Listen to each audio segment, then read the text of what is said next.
Good morning, students. It's me, Ankita God, your computer teacher from Real Public School. Okay, in last video lecture, we read chapter number 1, History of Computers.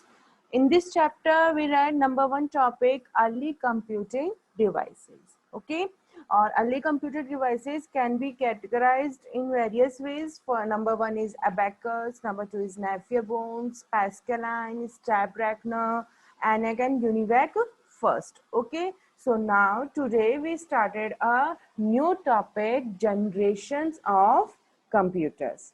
So let's start.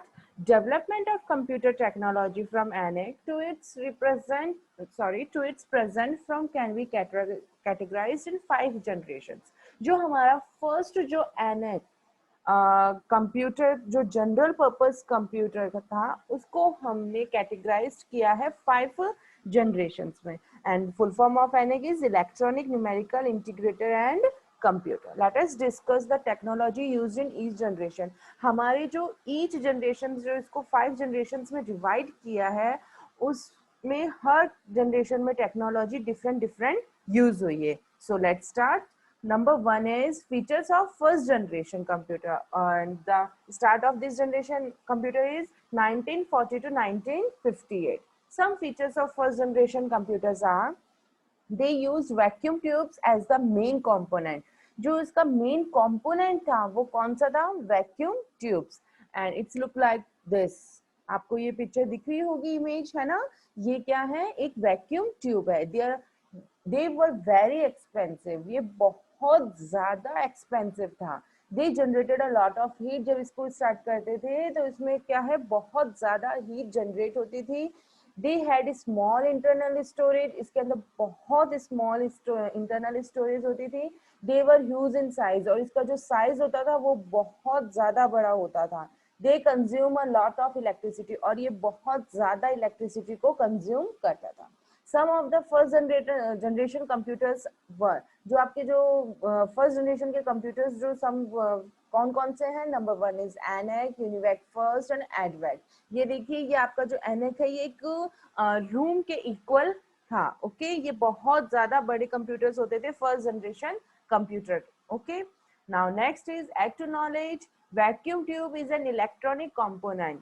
Vacuum tube जो है वो एक electronic component है that allows the free passage of electric current through it. और ये क्या allow करता था कि जो आपके इलेक्ट्रिक करंट जो इसके अंदर मतलब इसके थ्रू हम इसमें पास करते थे. Okay, now next is features of second generation computer, and the start of this generation computer is 1959 to 1964. Some features of second generation computers are, number 1 is they use transistor as the main component. In first generation उसका main component कौन सा था? Vacuum tubes. And second generation main component is transistors, and it's look like this. Okay, they were expensive. ये बहुत expensive थे, but less than first generation computer. अगर हम compare करेंगे first generation computer से तो उससे ये थोड़ा कम expensive थे. Okay, they generated less heat. इसमें कंपेयर चल रहा है फर्स्ट जनरेशन से. ओके, फर्स्ट जनरेशन में बहुत ज्यादा हीट जनरेट होती थी, but compare to second generation इसमें हीट आपकी लेस रहती थी, मतलब कम जनरेट होती थी. They were smaller in size. ये साइज में स्मॉल होते थे compare to first generation. They consume less electricity. इसमें भी इलेक्ट्रिसिटी जो कंज्यूम होती थी वो कम होती थी compare to first generation. They were faster compare to first generation. Means आपका जो सेकेंड जनरेशन कंप्यूटर कंपेयर किया गया है फर्स्ट जनरेशन कंप्यूटर से, उसमें आपके जो हीट थी वो लेस जनरेट होती थी, स्मॉलर इन साइज होते थे, इलेक्ट्रिसिटी भी लेस कंज्यूम होती थी, और देवर फास्टर कंपेयर अपने करेंगे किससे? फर्स्ट जनरेशन कंप्यूटर से. Okay, in second generation computer main component is transistor, and first generation computer main component is vacuum tube. Okay, now turn your page.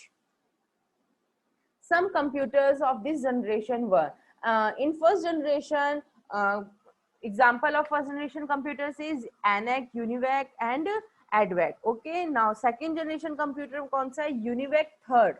Okay, और जो first में था वो UNIVAC फर्स्ट था, एंड सेकेंड जनरेशन में UNIVAC third, IBM 1401 and CDC 3600। ये क्या है, सारे इसके एग्जाम्पल्स है। And the full form of IBM is international business machine. The full form of IBM is international business machine. Okay, now third generation. अब इस generation के अंदर जो भी इसके फीचर्स होंगे वो कंपेयर होंगे सेकेंड एंड फर्स्ट से। Okay, and start of this generation computer is 1965 to 1970.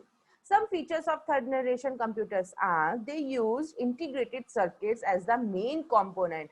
जो इसका मेन कंपोनेंट था वो था integrated circuit. In first generation main component is vacuum tube and second generation main component is transistor. They required lesser maintenance than earlier generation. इसमें क्या maintenance आपको कम मतलब require होती थी compare to earlier generation, means first and second generation. They generated less heat, इसमें भी आपकी heat क्या हो जाती थी, लेस रहती थी compare to second generation. Okay, they were smaller in size, ये क्या है, स्मॉल होते थे साइज में compare to first and second. They were faster, ये फास्ट है वर्क करने में compare to first and second. They consume lesser electricity, और इसके अंदर इलेक्ट्रिसिटी भी आपकी क्या कंज्यूम होती थी, कम होती थी। Okay, some computers of this generation were, इसके जो आपके जनरेशन के कंप्यूटर्स है वो कौन कौन से हैं, IBM 360, ICL 1900 and UNIVAC 900. Okay, and it's look like this, ICL 1900 and IBM 360. Okay, now next is features of fourth generation computers. Fourth generation computer start in 1971 to present, जो अभी present में अपने चल रहे हैं। Some features of fourth generation computers are they use VLSIC, means very large scale integrated circuit called microprocessor is the main component. जो आपका fourth generation में जो आपका मेन कंपोनेंट था वो कौन सा था, micro processor. In first generation vacuum tube, second transistor, third is integrated circuit and fourth is very large scale integrated circuit, और उसको हम माइक्रो प्रोसेसर भी कहते हैं। Okay, now turn your page. They are less costly, ये क्या है, बहुत कम कॉस्टली हो गए हैं compare to first second third. They are compact and are more efficient, इसके मतलब ये क्या है, कंपेयर अगर करेंगे हम फर्स्ट सेकंड थर्ड जनरेशन में वो बहुत बिग होते थे साइज में, ये बहुत छोटे हो गए हैं। Okay, the concept of internet was introduce, और जो फोर्थ जनरेशन में थी हमारा जो इंटरनेट जो अभी हम यूज करते हैं उसका जो कंसेप्ट आया था वो इसी के जनरेशन में इंट्रोड्यूस किया गया था। They have greater storage capacity, और इसकी जो कैपेसिटी थी वो बहुत ज्यादा स्टोरेज थी, बहुत हाई थी compare to third, first and second. Some computers of this generation are MIT's Altair, Apple second, IBM PC and Cray first, commerce super computer. इस जनरेशन में हमारे कौन से कंप्यूटर, सुपर कंप्यूटर्स भी आए थे। एंड इसके अलावा desktop, laptop, tablets are also fourth generation computer. जो आपके डेस्कटॉप अभी अपने यूज करते हैं, लैपटॉप्स यूज करते हैं, टैबलेट्स यूज करते हैं, ये सब हमारे फोर्थ जनरेशन कंप्यूटर के अंदर ही इंट्रोड्यूस किए गए थे। Okay, The microprocessor was developed by Ted Hoff of Intel in 1971. Microprocessor किसने डेवलप किया था, Ted Hoff of Intel company, जिसमें आपका 1971 में वो इंट्रोड्यूस किया गया था। Okay, now last generation is features of fifth generation computer, जो भी प्रेजेंट एंड बियॉन्ड जो अपने आगे चलेंगे। इसके अंदर जो some features of fifth generation computers are they are based on artificial intelligence। इसके अंदर क्या है, सारा ये पूरा बेस किस पे है, आर्टिफिशियल इंटेलिजेंसी पे बेस्ड है। फर्स्ट के अंदर आपका क्या था, वैक्यूम ट्यूब्स था, सेकंड में transistors, number third is IC यानी कि integrated circuit, and number fourth is micro processor VLSI, very large scale integrated circuit, and last one is AI, artificial intelligence. What is artificial intelligence? A technology that allows computer to think and take self decision like a human being. AI क्या होता है, एक ऐसी technology होती है जो computers को हम लोग सोचने पे और खुद का सेल्फ डिसीजन लेने में अलाउ कर रहे हैं जैसे ह्यूमन बीइंग लेते हैं। They have very large storage capacity and high processing speed. इसमें क्या है, आपकी बहुत ज्यादा हाई स्टोरेज कैपेसिटी और उसकी स्पीड भी प्रोसेसिंग की बहुत हाई है। The powerful and compact computers will be available. बहुत ज्यादा पावरफुल है और छोटे भी इसके अंदर, मतलब कम्पैक्ट साइज में भी आपको इसमें छोटे कंप्यूटर्स भी अवेलेबल हैं। Some applications of fifth generation computers are in field of robotics. Robotics जो आपने रोबोट्स देखे हैं वो किसके अंदर आ रहे हैं, हमारे फिफ्थ जनरेशन कंप्यूटर में आ रहे हैं। वेयरेबल डिवाइसेस जो हम लोग इजीली, डिवाइसेस जो आपने स्मार्ट वॉचेस वगैरह देखी है वो सब किसके अंदर आती है, आपके फिफ्थ जनरेशन कंप्यूटर्स में आ रहे हैं। स्मार्ट होम्स, ड्रोन्स, ड्रोन्स जो अपने यूज कर रहे हैं, ड्राइवरलेस जो आपके व्हीकल्स है, जिसके अंदर जो आपका व्हीकल है उसमें ड्राइवर की नीड नहीं है, वो अपने आप आपकी व्हीकल्स रन कर रहे हैं। तो वो सब चीजें आपकी किसके अंदर आती हैं, फिफ्थ जनरेशन कंप्यूटर में आते हैं। और वो किस पे बेस्ड है, हमारी एआई के ऊपर। देखिए, this one is drones, driverless cars, और ये सारे वेरिएबल devices हैं। Okay, let us have a recap of the 5 generations computers का थोड़ा सा recap ले लेते हैं।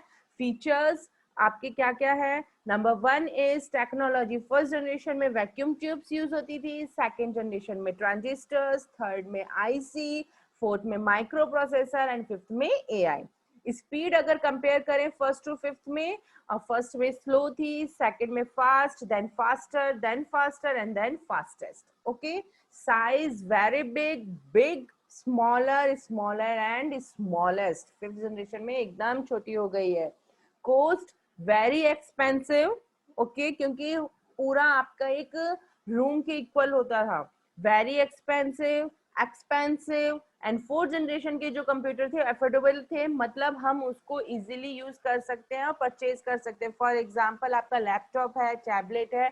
And number fifth is very expensive. ये भी एक्सपेंसिव है। रीजन, हमें अगर ड्रोन्स खरीदना है, ड्राइवरलेस कार अगर कोई परचेज करनी है, ठीक है, तो ये क्या है, सारे आपको बहुत ज्यादा एक्सपेंसिव मिलेंगे। सो children's, we have completed generation of computers all. Okay, now I will meet in next meeting. So bye bye, take care.